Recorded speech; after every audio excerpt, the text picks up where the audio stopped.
Hello, Mark. I'm Judy, and I'm number 4. I'm going to read out I Have a Dream, the speech by Martin Luther King to you. I'm happy to join with you today in what will go down in history as the greatest demonstration for freedom in the history of our nation. 50 years ago, a great American, in whose symbolic shadow we stand today, signed the Emancipation Proclamation. This momentous decree came as a great beacon light of hope to millions of Negro slaves who had been seared in the flames of withering injustice. It came as a joyous daybreak to end the long night of their captivity. But 100 years later, the Negro still is not free. 100 years later, the light of the Negro is still sadly crippled by the manacles of segregation and the chains of discrimination. 100 years later, the Negro lives on the lonely island of poverty in the midst of a vast ocean of material prosperity. 100 years later, the Negro is still languished in the coldness of American society and finds himself in exile in his own land. And so we have come here today to dramatize a shameful condition. In a sense, we have come to our nation's capital to cash a check. When the architects of our republic wrote the magnificent words of the Constitution and the Declaration of Independence, they were signing a promissory note to which every American was to fulfill. This note was a promise that all men, yes, black men as well as white men, would be guaranteed the unalienable right of life, liberty, and the pursuit of happiness. It is obvious today that America has defaulted on this promissory note, insofar as his citizens of color are concerned. Instead of honoring this sacred obligation, America has given the Negro people a bad check, a check which has come back marked insufficient funds. But we refuse to believe that the Bank of Justice is bankrupt. We refuse to believe that there are insufficient funds in the great world of opportunity of this nation. And so, we have come to cash this check, a check that will give us unparalleled the riches of freedom and the security of justice. We have also come to this hallowed spot to remind America of the furious urgency of now. This is no time to engage in the luxury of cooling off or to take the tranquilizing drug of gradualism. Now is the time to make real the promise of democracy. Now is the time to rise from the dark and desolate valley of segregation to the sunlit path of racial justice. Now is the time to lift our nation from the quicksand of racial injustice to the solid rock of brotherhood. Now is the time to make justice a reality for all of God's children. It will be fatal for the nation to overlook the urgency of the moment. This weltering summer of the Negro's legitimate discontent will not pass until it is invigorating autumn of freedom and equality. 1963 is not an end, but a beginning, and those who hope that the Negro needed to blow off steam and will not be content will have a rude awakening if the nation returns to business as usual, and there will be neither rest nor tranquility in America until the Negro is granted his citizenship rights. The whirlwinds of revolt will continue to shake the foundations of our nation until the bright day of justice emerges.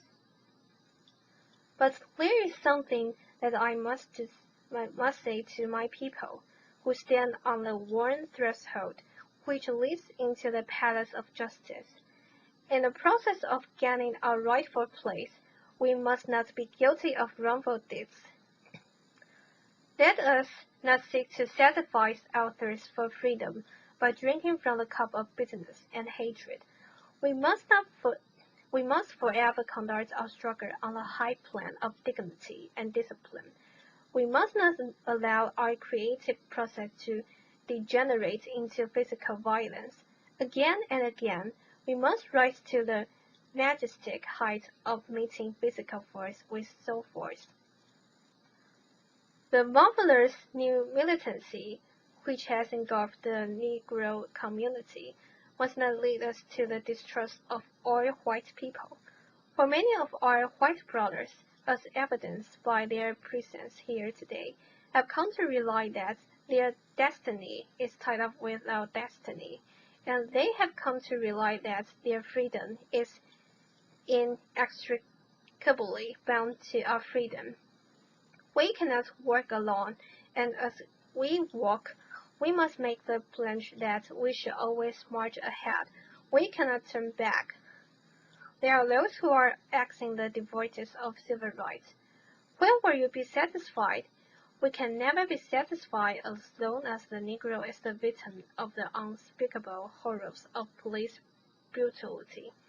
We can never be satisfied as long as our bodies, heavy with the fatigue of travel, cannot get lodging in the motels of the highways and the hotels of the cities. We cannot be satisfied as long as the Negro's basic mobility is from a smaller ghetto to a larger one.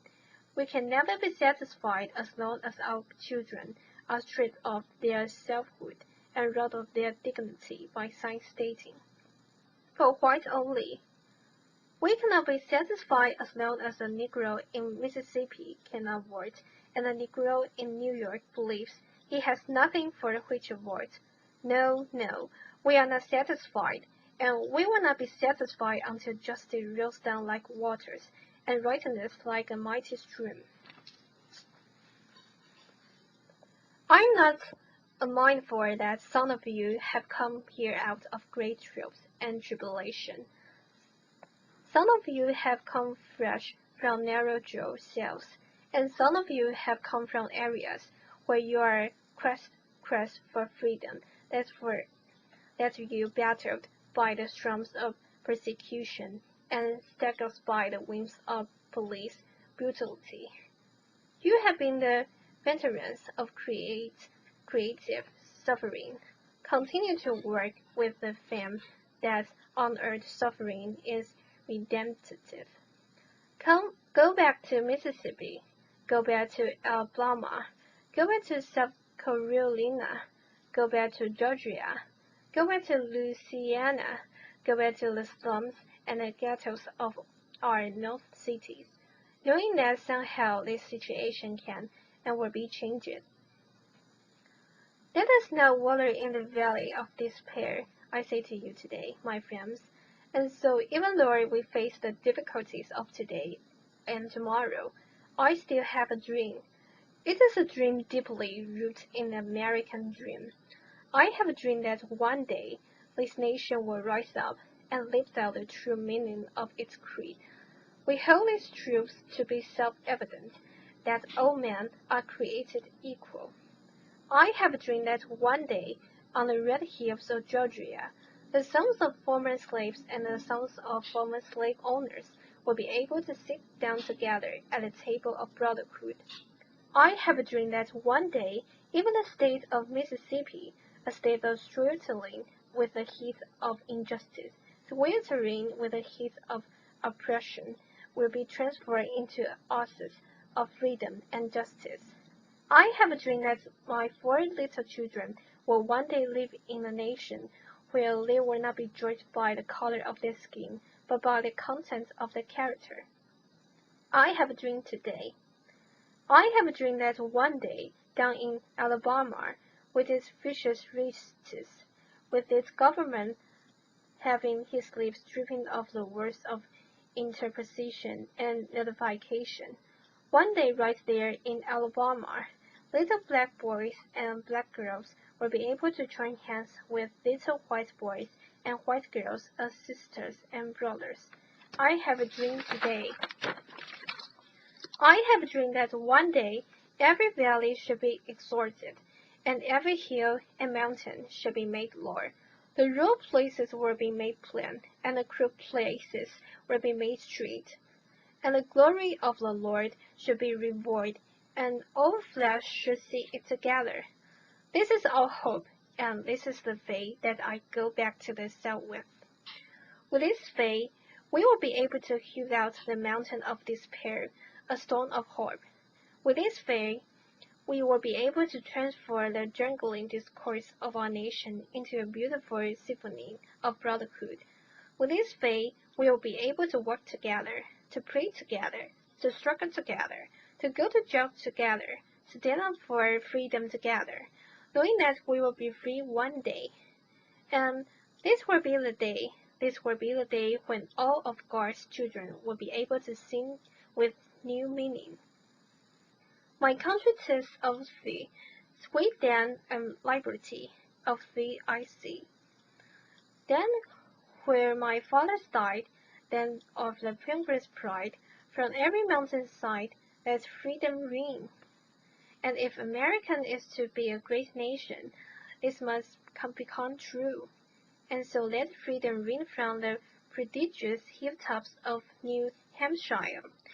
Let freedom ring from the mighty mountains of New York.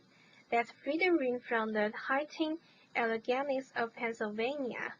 Let freedom ring from the snow-capped Rockies of Colorado. Let freedom ring from the curvaceous slopes of California. But not only that. Let freedom ring from the Stone Mountain of Georgia. Let freedom ring from Lookout Mountain of Tennessee. Let freedom ring from every hill and molehill of Mississippi. From every mountainside, let freedom ring. And when this happens, and when we allow freedom ring, when we let it ring from every village and village hamlet, from every state and every city, we will be able to speed up that day when all of God's children, black men and white men, Jews and Gentiles, Protestants and Catholics, will be able to join hands and sing in the words of the old Negro spiritual. Free at last, free at last. Thank God Almighty, we are free at last. And that is all. Thank you, Mark. Bye-bye.